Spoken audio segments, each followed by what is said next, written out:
Era lo peor que había visto. Imagínense lo doloroso que es, sobre todo sabiendo que, bueno, se nos van.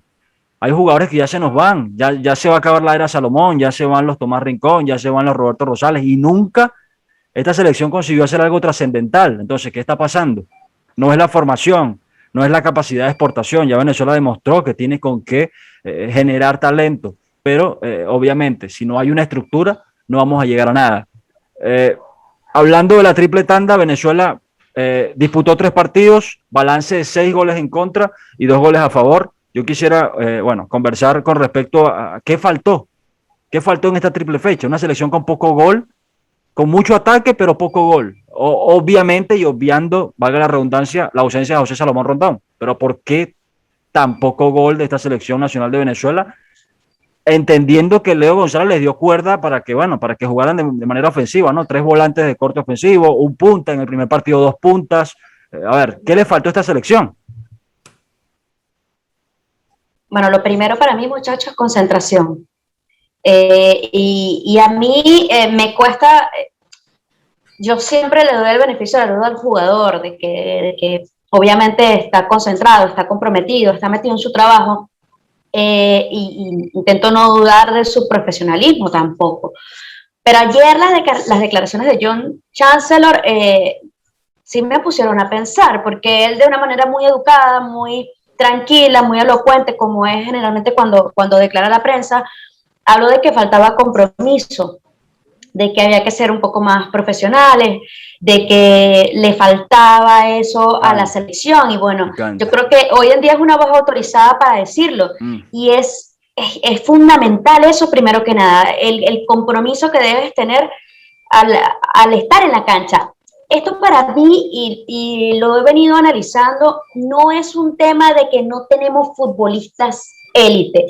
Yo creo que nosotros, Buen obviamente, punto. no tenemos jugadores, Buen punto. claro, no tenemos jugadores que están en el Real Madrid, que están en la Juventus, pero tenemos jugadores que compiten contra ellos toda la semana. Y si nos podemos analizar selección por selección, en nuestra confederación, obviamente la gran mayoría de las selecciones tienen jugadores en la élite, pero no todos tienen jugadores élite. O sea, los Messi, los Neymar, los James Rodríguez son escasos en realidad. Es decir, que con un equipo que está en la élite, que semana a semana se codea con los mejores futbolistas del mundo en la liga italiana, en la Premier League ahora con Gonzalo Rondón, que volvió a la Premier League cuando muchos pensaban que ya su carrera estaba en retroceso, vuelve a quizás la mejor liga del mundo. Con un equipo así nosotros podemos competir. Para mí no es un tema de que no tenemos jugadores élite. Sí tenemos jugadores para mí para competir y buscar un puesto en lo que no tenemos, obviamente, y no es un tema personal con Leo González ni nada, es que no tenemos técnico y es por el problema de que van y vienen entrenadores, que no ha habido un entrenador en el que, bueno, ya se está consolidando una idea o lo que decía hace rato, vamos a jugar su capacidad como entrenador, cómo ha sabido llevar el grupo, todo esto. Ese es el problema es dirigencial. Y me van a disculpar, pero que nosotros clasifiquemos a un mundial, luego de todo lo que ha pasado, de todo lo que hemos hecho, o de todo lo que se ha hecho, porque no tengo la culpa, como dirigencia, como federación, que vayamos a un mundial, es una locura. La verdad es una locura. Sería el premio a la mediocridad. Sería el premio a hacer las cosas mal. Y créeme, y yo que estoy en Argentina te lo digo, acá no es que todo sea color de rosa, pero por lo menos pusieron un entrenador prácticamente de carambola, cayó Scaloni allí y la pegaron. Y la pegaron, porque no todos, no es que la federación es la única, la federación venezolana no es la única que hace las cosas mal, pero Argentina tiene a Messi, Argentina tiene a Di María, Argentina es diferente. Totalmente, totalmente. Y Brasil, pues lo mismo. En Brasil también pasan locuras, lo vimos en esta triple fecha eliminatoria. Pero tienen estas individualidades que te cambian la historia, pero son Argentina y Brasil. Si tú te pones a ver los demás, si tú te pones a ver Uruguay, nosotros le hacemos partido a Uruguay. Sí. Aún en las condiciones en las que estábamos, le hicimos partido a Uruguay. Entonces no es un tema de que no tenemos nombres, por favor. Correcto. Tenemos a Tomás Rincón, tenemos a Chancellor enfrentándose, no sé, a Cristiano Ronaldo en Serie A. Entonces, los tipos están en la élite, que cuando vengan aquí no puedan mostrar su máximo potencial, eso es lo que hay que ver. Yo creo que hay muchos que se Además de confunden. toda la evidencia que tenemos. Hay muchos que olvidan una cosa. Una cosa es un jugador élite y otra cosa es un jugador que está a niveles de competitividad élite. Hace años nosotros tenemos jugadores al nivel de competir en la élite. Los tenemos. ¿Qué es un jugador élite? ¿Un Cristiano? ¿Un Messi? ¿Un James Rodríguez, como lo dijo? Ahora, aquí donde cabe la pregunta, y obviamente ustedes que me conocen saben que es fastidioso comparar, ¿no? Y hacer comparaciones. Pero acá donde cabe la pregunta, no tenemos jugadores élite, como dicen por ahí en las redes sociales, no tenemos jugadores en el Real Madrid ni nada, pero no todos los jugadores que están en el Real Madrid o en el Barcelona son considerados jugadores élite. Por ejemplo, Mariano Díaz. Mariano Díaz está en el Real Madrid, pertenece al Real Madrid, ha sido campeón de liga con el Real Madrid. Mariano Díaz es un jugador élite. No es ni titular en la selección de República Dominicana, no es ni convocado a la selección de República Dominicana ni a la selección de España. No es un jugador élite. Entonces, tienes el ejemplo, Tomás Rincón estuvo en la Juventus. Tienes el ejemplo de Bright White, el del Barcelona, que para mí no es mejor que Salomón Rondón. Ahí está Martín Braithwaite en el Barça. Hay muchos ejemplos. Tuvimos, por ejemplo, Tomás Rincón en la Juventus. Tomás Rincón fue campeón con la Juventus en la Serie A. Tomás Rincón estuvo en la final de la Champions en Cardiff. Fue subcampeón de Champions. Y mucha gente se le olvida eso, de que Tomás Rincón fue subcampeón en Champions con la Juventus, que no tuvo muchos minutos, porque tenía un tipo como Sami Khedira, como Claudio Marquisio, tenía muchos jugadores a su alrededor que eran mejor que él en su posición, y obviamente para llegar a ese nivel tenía que competir domingo a domingo, miércoles, domingo, para ser titular, y sin embargo jugó muchos minutos en la Juventus, jugó titular en algunos partidos. Entonces ahí está el debate en las redes sociales, de que incluso he leído personas que dicen: estamos ante la mejor generación de un futbolista. No lo creo, porque ninguno está en la élite. Señores, cuando fuimos cuarto de América en el 2011, no teníamos a Juan Arango en el Real Madrid, no teníamos a Maestrico González jugando en Boca Juniors, que jugó en River, por cierto, no teníamos a Alexandre González en la élite, no teníamos a un Tomás Rincón siendo capitán de la Juventus, por ejemplo, y fuimos cuartos de América en esa Copa del 2011. Se competía, y tuvimos también una gran generación de futbolistas en ese momento. Hoy en día tenemos a la mejor generación de futbolistas que ha parido Venezuela. De los 28 convocados, 24 juegan fuera de Venezuela.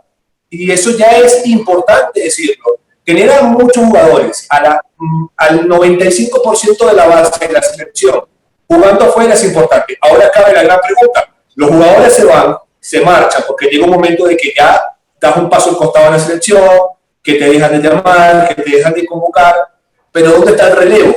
Si nos ponemos a analizar y hacer una retrospectiva del Mundial Sub-20 del 2017, cuando fuimos subcampeones del mundo, ¿cuántos jugadores de esa selección están en la selección absoluta? ¿O son llamados, o son considerados, o se han consolidado dentro de este proyecto de la absoluta? Jefferson Soteldo, Wilker Fariñez, Yángel Herrera, Ronald Hernández, Jan Hurtado, Nahuel Ferraresi, Sergio Córdoba cuando llamaba, en su momento que lo dejaron de llamar en esta triple fecha, a Alberto Peñaranda cuando era considerado en la Selección Nacional de Venezuela, pero 8, 9 futbolistas de 23. El resto, Joel Graterol, que era suplente de Wilker en ese mundial y sigue siendo suplente de Wilker en la absoluta. Pero del resto, ¿dónde está el grueso de esa selección? Muchos están perdidos. Pero fíjate, no saben, ni siquiera están jugando esos futbolistas. Entonces, fíjate, hay que analizar eso, la base del futbolista, porque no solamente es. La gente dice que la gente piensa que cambiar de futbolista es super ser botellas. No, hay que buscar la base. ¿Dónde están? ¿Dónde están esos jugadores que eran y que formaron parte de esa generación dorada de la sub-20? ¿Dónde están? Que no están en la órbita de esta selección. Sí, Will, fíjate, hacías una recopilación o nombrabas a 6 jugadores, 8 creo que nombraste, pero creo que afianzados como tal con la selección, creo que han sido solo 3. Wilker Fariñez, Ángel Herrera y ahora quien inicia sus pasos de consolidación, Nahuel Ferraresi. ¿Dónde están los otros 20? ¿Por qué no hicieron pie? ¿Por qué su carrera no siguió a la altura de lo que nos demostraron en 2017? ¿Qué pasó? Entonces, a ver, hay muchas cosas que estudiar con respecto al entorno de la Selección Nacional de Venezuela, la Federación Venezolana de Fútbol, que va más allá de esta triple fecha. Por lo pronto, porque ya me marca que nos quedan 5 minutos de transmisión, quizás ambicionar o hablar de lo que podemos esperar de la selección de cara al mes que viene. ¿Qué viene para Venezuela más allá de la tragedia de septiembre, donde nos dejamos 6 goles en contra, 2 a favor, 9 puntos que no se sumaron y 0 se quedaron en casa? ¿Qué esperar de Venezuela de cara a septiembre, a octubre, donde, bueno, ya no se juega nada más allá del orgullo? Bueno, esperaría saber qué va a pasar con el tema del entrenador. Sería interesante saberlo. Si va a continuar Leo, si van a traer...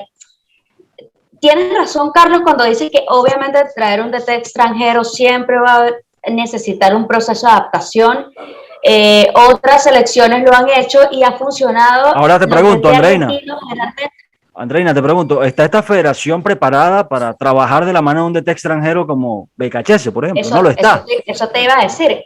Exactamente eso te iba a decir, que puede ser un éxito un DT extranjero, porque está comprobado en otras federaciones, además que los DT argentinos generalmente se adaptan muy bien y hay un montón de DT argentinos en toda la confederación. Pero si nosotros no supimos lidiar con un DT extranjero al que todavía se le debe su sueldo de más de un año, ¿cómo pensar en traer otro? Eso está complicado. Eso por una parte, saber el tema del entrenador. Y sí, una buena noticia que para mí deja la triple fecha entre tantas calamidades, el tema del lateral izquierdo, quizás consolidar a algunos jugadores que están en el fútbol venezolano que pudieran ayudar muchísimo a la selección, estaría bueno. Yo leí a Ricardo David Páez hablar maravillas de González y decir que por qué no lo descubrieron antes.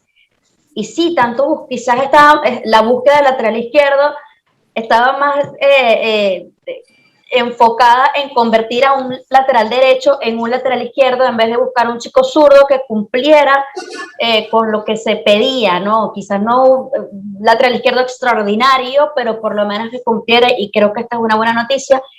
Y nada, que se consolide el banquillo, creo eso le puede dar seguridad al grupo. El grupo no tiene seguridad, el tema psicológico es importantísimo. Estos son jugadores profesionales, pero no crean que no les afecta llegar a un lugar lleno de incertidumbre. Para mí es importante, y lo primero que tiene que pasar, y lo decía yo cuando Leo tomó las riendas de la selección, es que haya un poco de paz, para ver si al menos lo futbolístico se encamina. Sí. Oye, rapidito. Mira, hablando de la parte psicológica, ya para ir cerrando, yo vi un documental en Netflix que se llama Punto de Break. Vi la historia de Andy Roddick y Marty Fitch, un par de tenistas estadounidenses que son de los mejores amigos del mundo, que compartieron muchísimo y fueron 1-2 en su momento en Estados Unidos. Y contaron la historia, o Marty Fitch contó su historia de cómo él sufrió de la salud mental, de la ansiedad y de la depresión, cuando aparecieron tipos como Novak Djokovic, Rafael Nadal, Roger Federer, y él se metió en la élite del tenis, estando en el top 8 del mundo en el 2012, y cómo eso le afectó mentalmente. Eso puede estar afectando a los jugadores del Albertito en cuanto a lo psicológico, enfrentarte a tipos como Messi, como Neymar, y saber que no tienes chance de clasificar una Copa del Mundo, pero que sigues viniendo y, como dice Andreina, te encuentras con un vestuario roto, con un técnico interino, con una federación nueva que no se sabe todavía a ciencia cierta de qué manera va a trabajar para mejorar el fútbol venezolano, para mejorar el producto, y eso puede afectar psicológicamente. La selección no tiene psicólogo desde Rafael Dudamel. Rafael Dudamel se fue y pareciera que se fueron todos los psicólogos del país, porque la federación no ha contratado ni un psicólogo, ni para trabajar con Peseiro, ni para trabajar ahora con Leo González. Ven asesorías por Zoom, y yo creo que es algo injusto para el futbolista.